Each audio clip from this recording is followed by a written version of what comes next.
मित्रों नमस्कार, मैं हूं राकेश कुमार। आप देख रहे हैं मताभिमत। मित्रों, बिहार में ही नहीं, हर जगह, लेकिन बिहार में कुछ ज़्यादा ही जमीन के विवाद होते हैं और इसमें एक बड़ा विवाद होता है भूमि अधिग्रहण का। मैंने पहले भी वीडियो दिया है और आप जानते भी हैं। बहुत लोग ऐसे होंगे हमारे मित्र जो भुक्तभोगी होंगे। जब सरकार को ज़मीन की आवश्यकता होती है, ज़रूरत होती है किसी भी प्रोजेक्ट के लिए, तो वहाँ पे पड़ने वाले ज़मीन को कोशिश ये किया जाता है कि उसको अवैध करार कर दिया जाए, उसको जमाबंदी को रद्द कर दिया जाए। और ऐसी एक नहीं कई घटनाएं हुई हैं। फिर बाद में लोग हाईकोर्ट जाते हैं और बाज़ाब्ता फिर ज़मीन उनकी मलकियत होती है, मतलब मुआवजा न देना पड़े इसकी व्यवस्था की जाती है। और ये जो सरकारी तंत्र है इसमें पूरे तन्मयता से काम करते हैं। अगर उतनी तन्मयता से भू अधिग्रहण के सारे नियमों का पालन करते हुए भू अधिग्रहण किया जाए तो शायद भू अधिग्रहण में इतनी समस्या नहीं होगी जितनी देखने को मिलती है। कई योजनाओं आप देखे होंगे जो वर्षों से पड़ा हुआ है, लेकिन भू अधिग्रहण नहीं होने के चलते वो योजना आगे नहीं बढ़ पाती है। तो अब यहाँ दो पक्ष है। एक पक्ष सरकार का, जो सरकार भू अधिग्रहण के लिए जो उचित मुआवजा होना चाहिए वो नहीं देती है। उसके पहले तरह तरह का आडंबर पैदा करती है, तरह तरह से ये कोशिश करती है कि पहले ज़मीन ले लिया जाए। जब नहीं होता है तो अधिग्रहण की बात करती है। एक पक्ष ये हुआ। दूसरा पक्ष ये हुआ कि बहुत से भूस्वामी भी अधिग्रहण का विरोध करते हैं, या यूं कहें कि उनको कोई परेशानी होती है तो पैसा नहीं लेते हैं, अधिग्रहण का जो मुआवजा होता है वो नहीं लेते हैं और मामले को अटका कर रखते हैं। तो अब ये दो पक्ष है। तो एक पक्ष तो सरकारी है और दूसरा पक्ष जो भूस्वामियों का है, उसमें दो तरह की बातें आती हैं। एक तो कम मुआवजा के चलते इस तरह का मामला आता है, और कुछ लोग जानबूझकर इस तरह की कार्रवाई करते हैं। और उसके पीछे कारण यह होता है कि ज़रूरत से ज़्यादा उनका पैसा मिल जाए, या फिर जो प्रोजेक्ट आ रहा है बहुत से लोग चाहते हैं कि उसमें उनको कुछ ठेका मिल जाए, कुछ तरह की चीज़ें हो जाए। इसके लिए भी लोग इस तरह का एक बंधन, एक अवरोध पैदा करते हैं, ताकि जो प्रोजेक्ट शुरू करने वाले लोग हैं, चलाने वाले लोग हैं, उनसे उनका संबंध बने और उसके बाद उसका वो लाभ उठा सके। लेकिन इसको लेकर सुप्रीम कोर्ट ने एक बहुत बड़ा फैसला किया है, और यह फैसला निश्चित रूप से तमाम प्रोजेक्ट में जो अधिग्रहण को लेकर अवरोध पैदा होता है और इसके चलते वो प्रोजेक्ट, वो जो योजना होती है वो लंबित रहती है वर्षों तक, यह मामला अब समाप्त हो जाएगा। यह मामला क्यों समाप्त हो जाएगा, तो उसका सबसे बड़ा कारण है सुप्रीम कोर्ट का एक फैसला, जिसमें सुप्रीम कोर्ट ने जो फैसला दिया है उसमें भले प्रोजेक्ट तेज़ी में चले, प्रोजेक्ट में कोई अवरोध पैदा ना हो, लेकिन कहीं ना कहीं इसमें सरकार को निरंकुश बनाने का काम भी यह जो फैसला है वो करेगा। तो आइए जानते हैं कि वो फैसला क्या है। देखिए, सुप्रीम कोर्ट के 5 सदस्यीय संविधान पीठ का यह फैसला है, जिसकी अध्यक्षता जस्टिस अरुण मिश्र जी कर रहे थे। और यह संविधान पीठ इस बात की सुनवाई कर रहा था कि जो बहुत से ऐसे प्रोजेक्ट हैं जिसमें यह होता है, या पहले से जो भू अधिग्रहण का नियम है उसमें यह है कि अगर 5 साल तक आपने भूस्वामी को मुआवजा नहीं दिया, या भूस्वामी ने मुआवजा नहीं लिया, या 5 साल बीत जाने के बाद भी अगर आपने ज़मीन पर कब्जा नहीं किया, उस स्थिति में वह भू अर्जन रद्द हो जाता था और वह फिर भूमि जो है वो भूस्वामी की हो जाती थी। यह पुराना नियम था।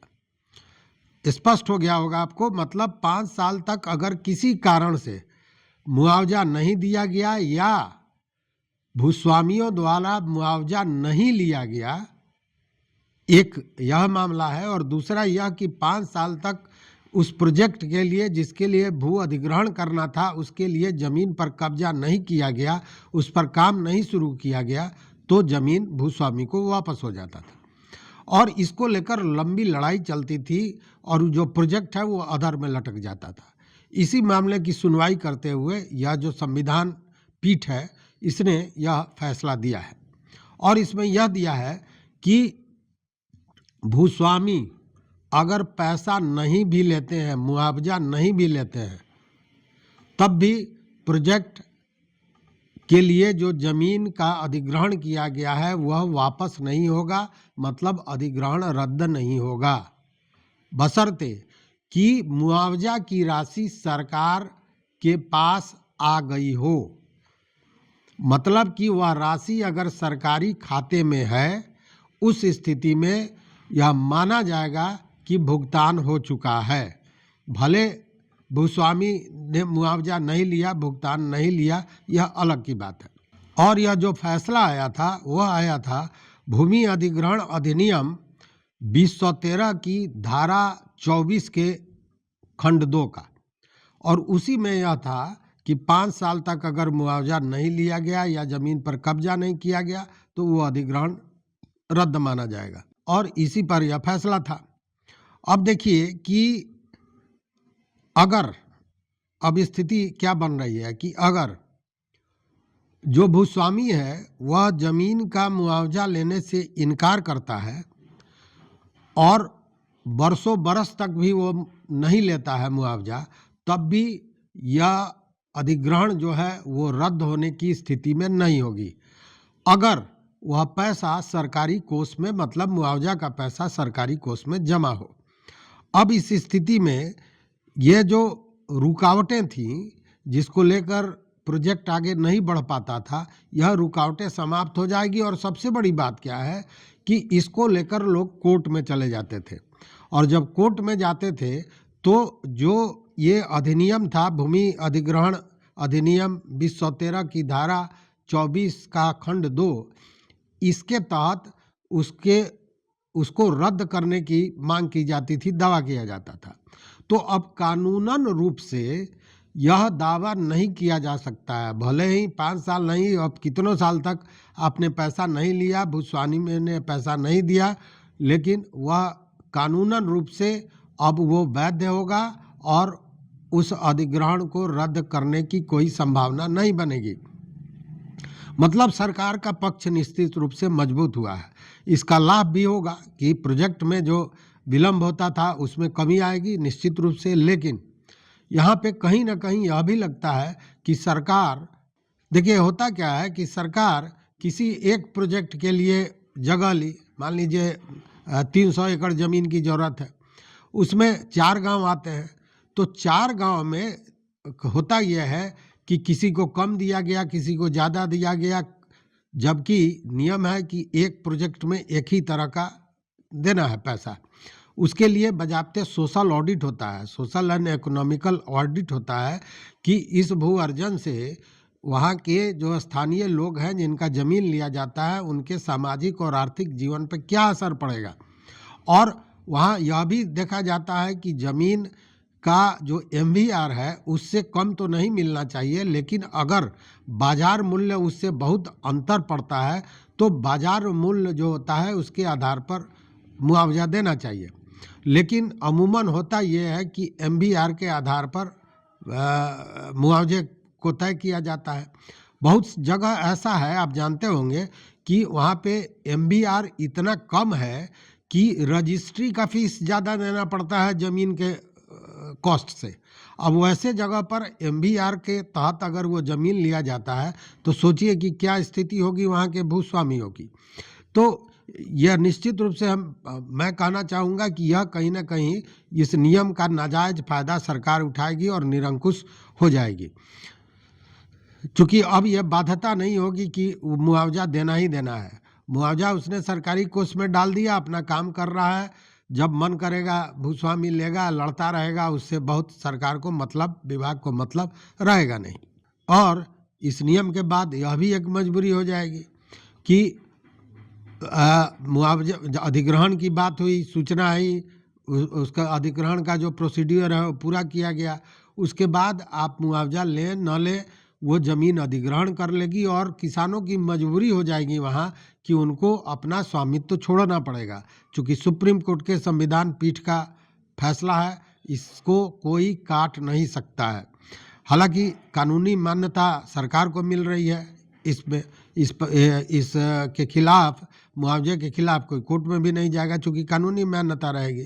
तो इस तरह से अगर देखें तो विसंगतियां और बढ़ेंगी। हालांकि जो फैसला है इसके बारे में ये कहा जा रहा है कि इससे भूस्वामियों और सरकार के बीच जो मुआवजे को लेकर विवाद हुआ करते थे वो कम होंगे, लेकिन मुझे लगता है कि विवाद कम नहीं होंगे, विवाद इससे बढ़ेगी। चूँकि सरकारी तंत्र जो है वह हमेशा अपने लिए काम करती है। कहने को वो जनसेवक है, लेकिन जनता की सेवा उनका यह सेकेंडरी हो जाता है। पहले होता है कि वो अपना काम करे, और इसमें जनता को क्या लाभ है क्या हानि है इस पर विचार नहीं किया जाता है। और वही कारण है कि इसके लिए अब देखिए ना, महात्मा गांधी केंद्रीय विश्वविद्यालय मोतिहारी का मामला, यहाँ पर भी भूअर्जन हुआ। 3 गांव का भूअर्जन होना था, 2 गांव का भूअर्जन हुआ। एक गांव का जमीन ले लिया गया जिसके लिए भुगतान भी कर दिया गया। दूसरे गांव के जमीन को बता दिया गया कि ये बेतिया राज का प्रतीत होता है। अब बताइए कि मैं अगर कह दूं आपके जमीन को कि ऐसा प्रतीत होता है कि यह राकेश कुमार का जमीन है, तो आपका हो जाएगा? नहीं होगा। तो ऐसा प्रतीत होता है, ऐसा सरकार के मतलब विभाग का जवाब था। आप सोचिए जरा। और उसी पर इस मामले को पिछले 7 वर्षों से लटका कर रखा गया है, जबकि जब बेतिया राज ने अपने संपत्ति की सूची घोषित की तो उसमें कहीं भी उस मौजे का, उस क्षेत्र का, उस खाता का, खतियान का कहीं भी विवरण नहीं है। मतलब उनके संपत्ति में यह था भी नहीं। और यही वहाँ के किसान चीख कर अपने दस्तावेज को दिखाकर सारी बातें बता रहे थे, तो सुनने वाला कोई नहीं था। और यह मामला पिछले 7 वर्षों से लटका हुआ है। तो ये तो भूअर्जन की स्थिति है, जो काम करने का उनका तरीका है। अच्छा, वही नहीं, अब हर जगह देख लीजिए, सुगौली रेलवे लाइन जा रहा है, वहाँ भी इस तरह की एक नहीं कई घटनाएं हैं।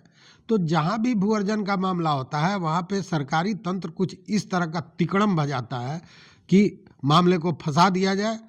अब इसके पीछे मंशा क्या होती है कुछ आप जानते होंगे, कुछ नहीं जानते हैं तो समझिए, भीतर की बात है।